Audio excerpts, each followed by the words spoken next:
Hey, it's Kevin. Thanks for stopping by another No BS social media chat. You know, it's hard to believe I don't pay that close of attention to the actual year anymore, to the calendar.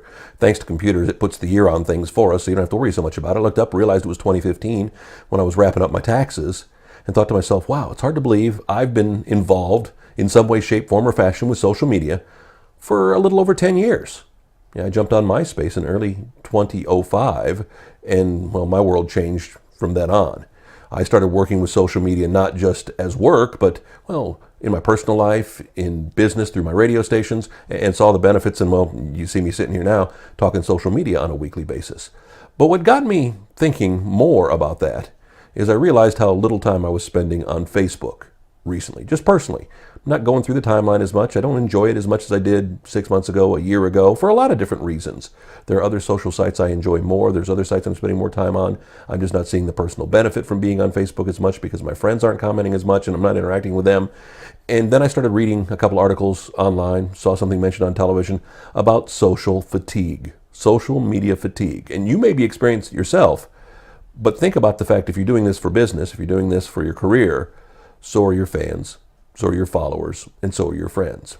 We're so inundated with social media now. Again, it's been, I don't want to say the prime focus for so many people for 10 years, but a lot of people jumped on MySpace in 05, 06, 07. So 8 to 10 years for most people, at least involved as a participant in social media.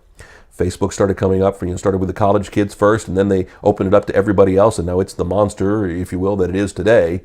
Then you throw in YouTube. Now that we can upload videos from our phones and now that we can view videos. I remember years ago in 2001 to 2003 when I was doing some small concerts at my radio station. We do these little acoustic concerts with artists coming in. We could only put up 30-second clips of video performance, and it wasn't even HD video at the time because people's internet connections couldn't handle it. Some people were still on dial-up back then. It's hard to believe. So look how far we've come, and again, in just 10 years there. But I think the social media fatigue is facing everyone, and what I ask you today is are you adding to that fatigue for your fans, your followers, and your friends? As I always preach, and I've talked about this even recently, social media is about building relationships. Relationships first and foremost. It's not a matter of how much you connect, how much you do. It's a matter of how good it is. Go back to one of our first videos. It's a balance between quantity and quality of tweets. Quality, I shouldn't say of tweets, just of posting even. It's how many should you do versus are they good ones. Don't just tweet. Don't just post on Facebook. Don't just post a video on YouTube unless there's a good reason behind it. Now, with YouTube, if you can do one video a week, that's good, because you're going to spend some time getting people to that video. If you're posting on YouTube 2 and 3 times a day, 3 and 5 times a week, that content's got to be great. I do these videos once a week on YouTube. I do my Road Warrior video podcast, my personal one, once a week on YouTube.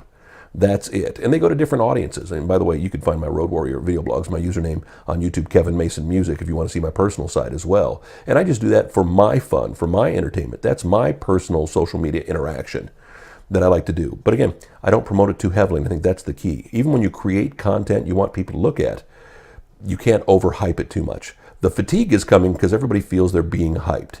I'm connected to a lot of internet marketing people, both the bad kind of marketing and people who are trying to help people's careers.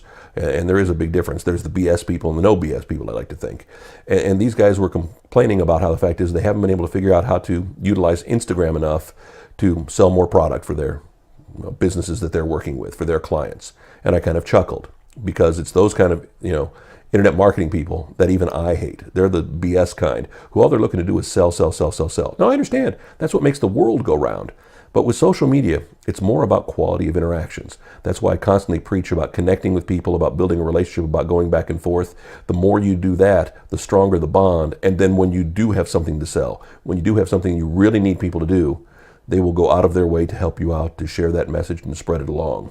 If you're just constantly hyping yourself or something you're involved with, and if it's all just hype, that's really adding to the social media fatigue.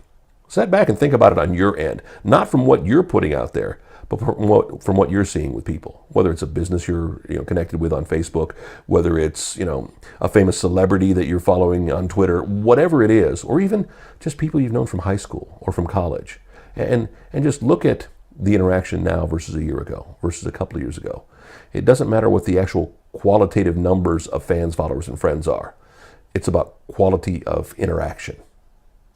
don't contribute to the fatigue.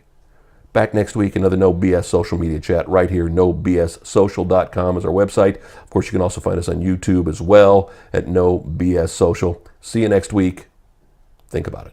Thanks.